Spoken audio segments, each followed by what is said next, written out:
Once upon a time, when Britain ruled nearly half the world and the Royal Navy dominated the seven seas, our forefathers took it for granted that this country was the target of jealousy and hatred. Thus, we built dreadnought battleships and sent soldiers to garrison far-flung shores, to protect our national riches. Today, however, this country has shrunk, its people ask only to be left in peace to get on with our lives and watch The Crown on Netflix. To some, it thus seems monstrously unfair that we should have to spend tens of billions of pounds defending ourselves against foreign foes to whom we wish no ill. Advertising again reinvented by Teeds. We have got used to the menace posed by Islamic fanatics. But why should we have to go head-to-head with the Russians, of all people? What is the head of the British Army thinking of, delivering a speech in London last night in which he warned that President Vladimir Putin's nation presents the most complex and capable security challenge we have faced since the Cold War?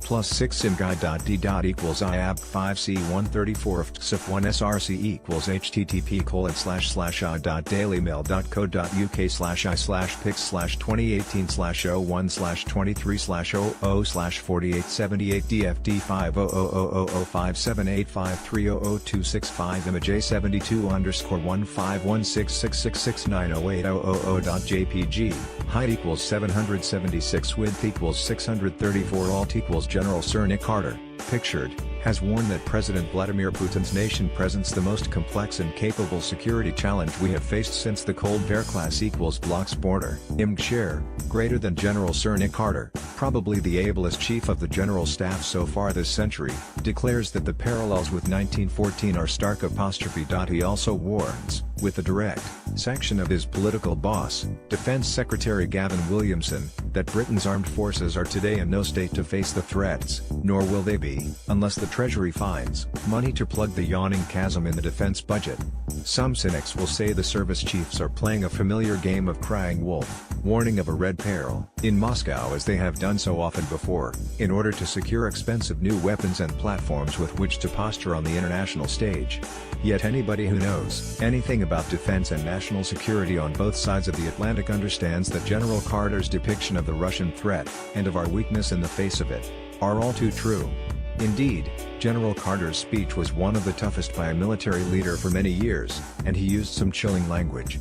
A very senior American officer said to me in the summer, "The British armed forces are no longer big enough to command credibility either in Washington or with our enemies." +6 simguide.d. equals I9208E23C2687D9 src equals http://.dailymail.co.uk/pics/2018/01/23/00/483 cdft 0005785300265 image a73_1516669555519.jpg, height equals 363, width equals 634, alt equals. Some cynics will say the service chiefs are playing a familiar game of crying wolf, warning of a red peril in Moscow as they have done so often before. Above, Russian President Vladimir Putin. Class equals blocks border img share, greater than +6 imguide.d. equals IA431871 fa78A820 src equals http://.dailymail.co.uk/pics/2818/01/23/00/4878 dfa2000057853000265 image a75_1516667002736.jpg, height equals 422, width equals 634, alt equals General Carter, above, also warns that Britain's armed forces are today in no state to face the threats, nor will they be, unless the Treasury finds money to plug the yawning chasm in the defense budget. Class equals blocks border img share, greater than a clear and present danger. Sir Nick Carter addresses threats loaded, 0% progress, 0% 0:00 previous play skip live immute 00:00 current time 0:00 duration time 3:24 full screen need text video quality 576p 540p 360p 270p foreground,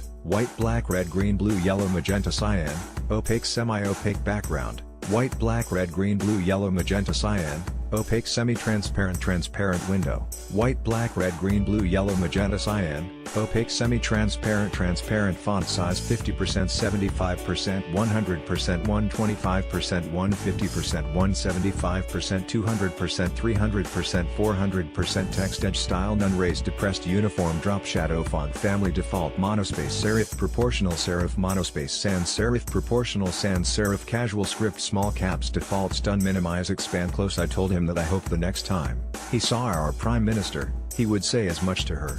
Because American top brass are often too polite to British leaders for our own good. In 2018, the RAF centenary year, its fast jet resources are strained to the limit to sustain a tiny contingent operating over Syria and Iraq. The Royal Navy is crippled by its mad commitment to 2 giant aircraft carriers. We lack the cash to arm these with anything more than a token force of aircraft.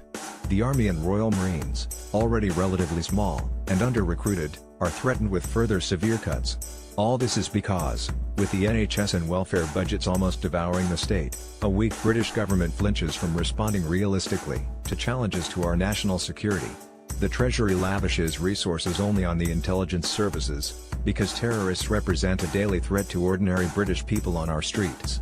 Yet, as General Carter said last night, terrorists cannot destroy our society, whereas the Russians pose a major threat to the West's stability. Nobody supposes that Putin's soldiers are about to launch an amphibious assault on East Yorkshire. But the Russians have mastered an extraordinary range of cyber, fake news, military and guerrilla tactics to destabilize the Western alliance and threaten its most exposed regions, such as the Baltic states. The clear distinction between peace and war is gone. The world henceforward must exist in an uneasy and permanently perilous limbo between the two. +6 simguide.d. equals I4C5C55F8D0794A5 SRC equals http://.dailymail.co.uk/i/pics/2018/01/23/00/4878 DF720000578530026 image A74_15166698978 height equals 435 width equals 634 alt equals the Russians have mastered an extraordinary range of cyber, fake news, military and guerrilla tactics to destabilize the Western alliance. Above, Russian ships are seen in the English Channel in 2017 inches class equals blocks bordering share, greater than the Russians, like the Chinese and North Koreans, have, says General Carter, become masters at exploiting the seams between peace and war. One reason for taking the 1914 comparison seriously is that the Great War broke out not because either Germany or Russia wanted a big war, but because both miscalculated. Carter points out that whether we like it or not, in the eyes of the Russian people, we Westerners have been made to appear as the enemy. The Russians have shown again and again that they respect strength and exploit weakness. Thus we must protect our capabilities, or, though General Carter was too tactful to say this baldly, rebuild them from the sorry decay into which they have fallen. We must convince our European allies, of whom only the French have war-fit armed forces, of the need to work much more seriously together. It is weakness that makes Russia dangerous. Its population is shrinking and its economy would be a basket case but for oil and gas. Putin needs enemies, including us, and, frankly, also conflicts, in order to sustain his own power base at home, and browbeat his way to the respect he demands. In the spirit of every street bully. +6 simguide.d. equals I2303E1C6A11E02C SRC http://.dailymail.co.uk/i/pics/2018/01/23/00/4878 DF8000578530026 image A76_1516667020326.jpg height equals 501 width equals 634 alt equals General Sir Nick Carter also declared that the parallels with 1914 are stark. Pictured, new recruits march alongside armed officers following the outbreak of the First World War in 1914 inches class equals blocks bordering share, greater than lest anyone suppose that either I, or General Carter, am making all this up. Consider the overwhelming evidence of Russian meddling, not only in the 2016 US presidential election, but in almost every aspect of the information struggle that has become part of our daily lives. The Russians' annexation of Crimea, their shooting down a civilian airliner, the war in eastern Ukraine, these are stark facts. Carter concluded last night, these threats are, now on Europe's doorstep, and the character of war is making it much harder to recognize the true intentions of our opponents, and thus distinguish between what is peace and what is war. I am not nostalgic about Britain's armed forces. We should not keep tanks or jets, guardsmen or frigates, merely to ornament reviews and look pretty at trooping the color. But the rundown of our armed forces by successive governments represents a scandal. Successive prime ministers have been deeply irresponsible to allow it to happen. Nations that wish to avoid fighting wars can only hope to do so by possessing defenses that deter prospective aggressors, as today ours do not. +6 simguide.d. equals I7 ad 439 con 93 FC 6231 SRC equals http://i.dailymail.co.uk/i/pics/2018/01/23/01/4878 DF5AOOO578530265 _for_reason_comparison_the_seriously_that_the A26_151670062391.jpg height equals 464 width equals 634 alt equals 1 reason for taking the 1914 comparison seriously is that the Great War broke out not because either Germany or Russia wanted a big war, but because both miscalculated. Pictured, British troops in France during the First World War class equals blocks bordering share, greater than the only plausible means of dissuading Putin from his adventurism on both the physical and electronic frontiers of the US and Europe is that he should believe aggression will cost him, as today he does not. We have to invest, says General Carter, and that means in men, weapons, ships and planes, the total cost of which is still a tiny fraction of Britain's social spending. Some cash should, of course, be diverted from the bloated overseas aid budget, but there must also be new money. Nobody who takes an adult view of Britain's safety, of our self-respect in the world, should begrudge this.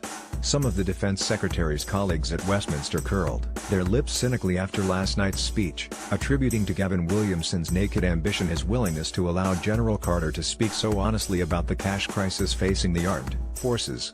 But Williamson's predecessors, Philip Hammond and Sir Michael Fallon, brought shame on themselves by seeking to conceal from the nation the scale of the defense cash crisis, rather than try to solve it. Both the new Defense Secretary and his Army Chief have acted honorably by telling us the truth. Now, it is up to the government to act, to repair our ailing forces, and to the British people to back